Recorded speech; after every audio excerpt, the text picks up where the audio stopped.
नमस्कार दोस्तों, आज हम लोग रघुवीर सहाय की कविताओं की मूल संवेदना को पढ़ेंगे। अगर हम मूल संवेदना पढ़ लेते हैं तो हमें बाकी और प्रश्नों के उत्तर देने में बहुत ही आसानी रहेगी। क्यों? क्योंकि हम समझ गए हैं कि जो कवि है उसकी जो कविताएँ हैं उसके अंदर क्या मूल है, क्या मूल छुपा हुआ है, उसके क्या कविताओं का क्या प्रतिपाद्य है। जब हम वो समझ जाते हैं तो प्रश्न किसी भी प्रकार से घुमा-फिरा के दिया जाए, हम उसका उत्तर देने योग्य हो जाते हैं। तो चलिए हम इनकी मूल संवेदना को पढ़ते हैं।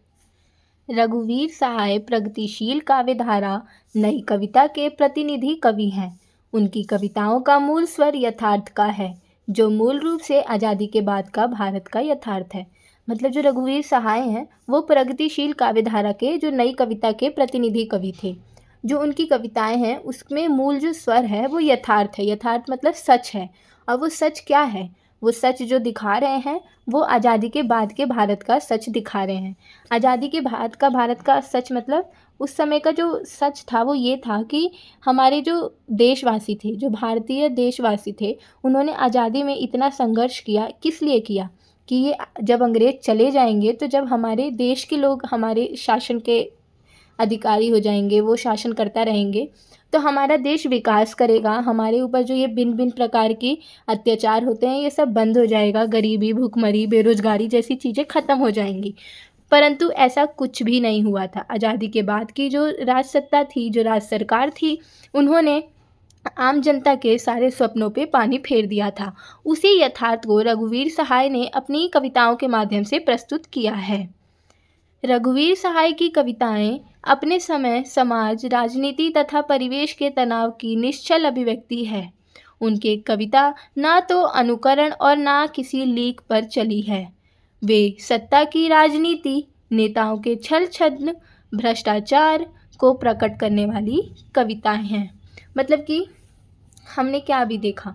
हमने देखा कि जो रघुवीर सहाय हैं वो यथार्थ को अपने कविता में दिखाते हैं।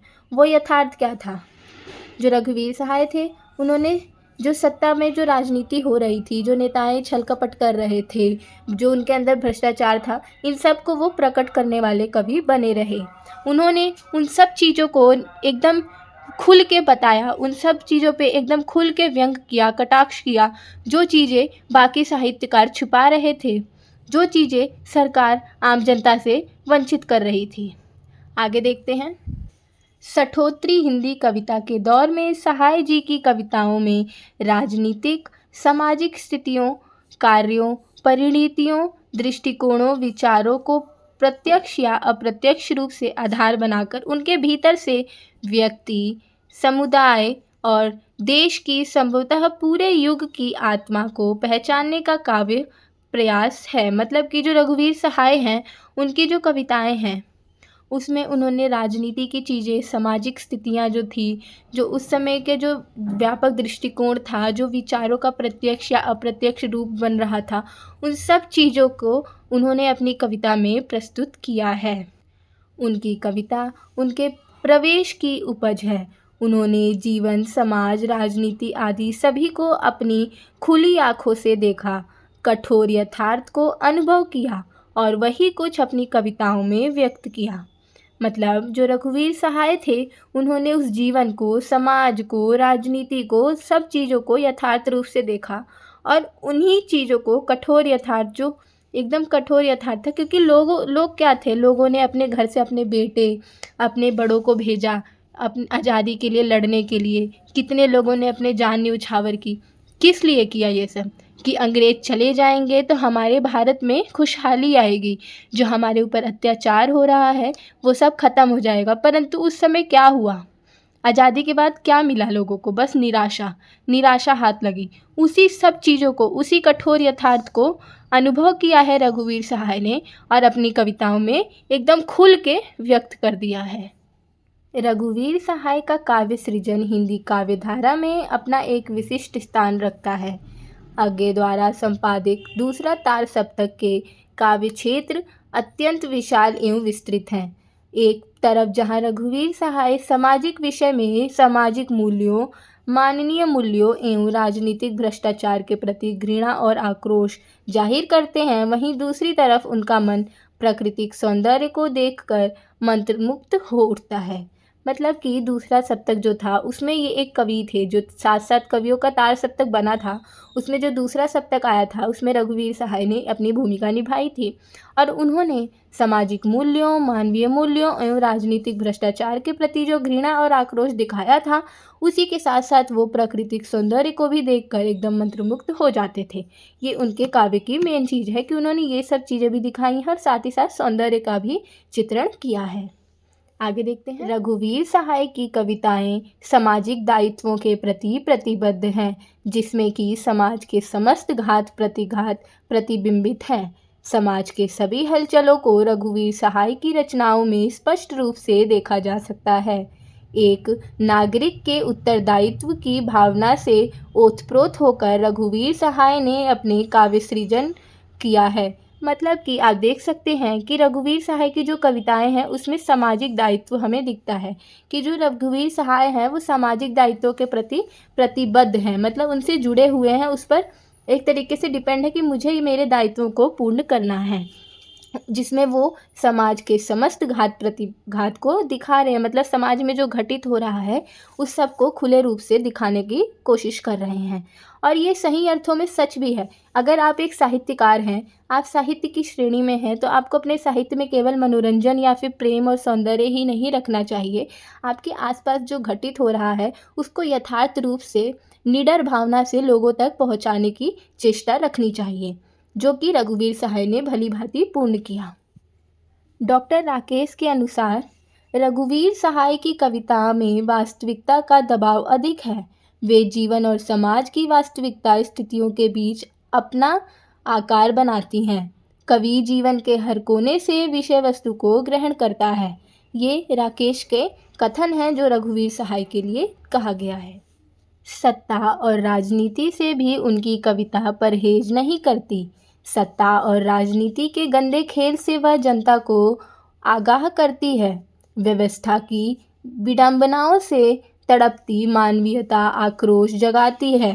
रघुवीर सहाय में आक्रोश और कुंठा की भावनाएं अधिक शक्तिशाली रूप में अभिव्यक्त हुई हैं। विद्रोह, व्यक्ति स्वातंत्र्य और अकेलेपन की अनुभूति का प्रकाशन अब रघुवीर सहाय की कविताओं का मुख्य उद्देश्य है।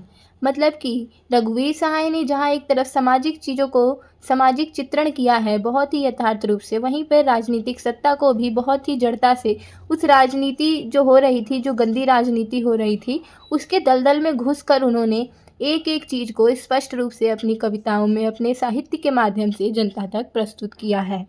और रघुवीर सहाय की सबसे मुख्य खासियत यही है, क्योंकि रघुवीर सहाय क्या थे, एक पत्रकार थे, तो उनकी भाषा भी हमेशा सरल रही है।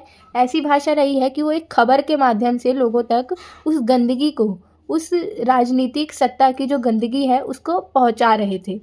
तो उनके ऊपर एक तो पत्रकार रहने की वजह से वो उस चीज़ से ज़्यादा जुड़े हुए थे और उस चीज़ को उन्होंने देखा था, उस चीज़ को समझा था कि कैसे ये जो सत्ता है ये कुर्सियों को बस बचाते हैं और अपनी जनता को झूठे वादे करके उनको शोषण कर रहे हैं, उनका शोषण कर रहे हैं। इन सब चीज़ों से रघुवीर सहाय बहुत भली भांति परिचित थे, इसलिए कहीं ना कहीं वो इस सब चीज़ों में अपनी कविताओं में बहुत ही शालीनता से, बहुत ही सहजता के साथ इन सब गंदगी को दिखाने का प्रयत्न कर देते हैं। मैनेजर पांडे के अनुसार रघुवीर सहाय की कविता खबर देती है, जैसा अभी मैंने आपको बताया, क्योंकि पहले वो पत्रकार की भूमिका निभा चुके हैं, इसलिए उनकी जो कविताएं हैं वो एक तरीके से खबर दे रही हैं, अखबार की तरह वो हमें खबर बता रही हैं। तो मैनेजर पांडे कह रहे हैं, रघुवीर सहाय की कविता खबर देती है। वह जिंदगी की वास्तविकताओं और सच्चाइयों के अनुभव की खबर देती है। जाहिर है कविता की खबर जैसा नहीं होती। अखबार की खबर जहाँ से शुरू होती है और जहाँ से ख़त्म होती है, उसके बाद की खबर रघुवीर सहाय की कविताएं देती हैं। यहाँ पे रघुवीर सहाय के बारे में मैनेजर पांडे कह रहे हैं कि अखबार की खबर जहाँ से शुरू होकर जहाँ ख़त्म हो जाती है, वहाँ से रघुवीर सहाय की कविताएं हमें खबर देना शुरू करती हैं। ये बहुत ही बड़ी बात है। अब हम निष्कर्ष देखते हैं। रघुवीर सहाय समाज और उसके हर अनुचित और अमानवीय गतिविधियों के प्रति संवेदनशील हैं। हमने ये बात अभी देखी ऊपर कि वो हर अनुचित या अमानवीय गतिविधि जो हो रही थी गलत तरीके से जो गतिविधियाँ हो रही थी उसके प्रति वो बहुत ज़्यादा संवेदनशील थे और उनका विरोध पूरी मुखरता से करते हैं। मतलब उस चीज़ों के बस देख के नज़रअंदाज नहीं करा है उन्होंने, बहुत ही मुखरता के साथ उस चीज़ का विरोध उन्होंने किया है। समाज में फैले व्यभिचार, शोषण, जाति प्रथा, नारियों पर अत्याचार, सरकारी अफसरों का भ्रष्ट होना आदि शायद ही कोई ऐसा विषय हो जो रघुवीर सहाय की काव्य संवेदना के भीतर ना समाई हो। मतलब कि उन्होंने समाज के हर एक गंदगी को, जो वहाँ पे भ्रष्ट चीज़ें हो रही थी, जो गलत चीज़ें हो रही थी, उन सब चीज़ों को उन्होंने बहुत ही मुखरता के साथ अपने साहित्य में, अपने कविताओं में प्रस्तुत करने का प्रयास किया है। और उन्होंने एक खबर की तरह बहुत ही सरल भाषा में आम लोगों से जुड़ाव वाली जो भाषा होती है उसका प्रयोग करके अपनी कविताओं में उस सब भ्रष्ट चीज़ों को प्रस्तुत किया है। तो आज की वीडियो यहीं पे हम समाप्त करते हैं। आशा करती हूँ आपको ये पढ़ाया हुआ समझ आया होगा।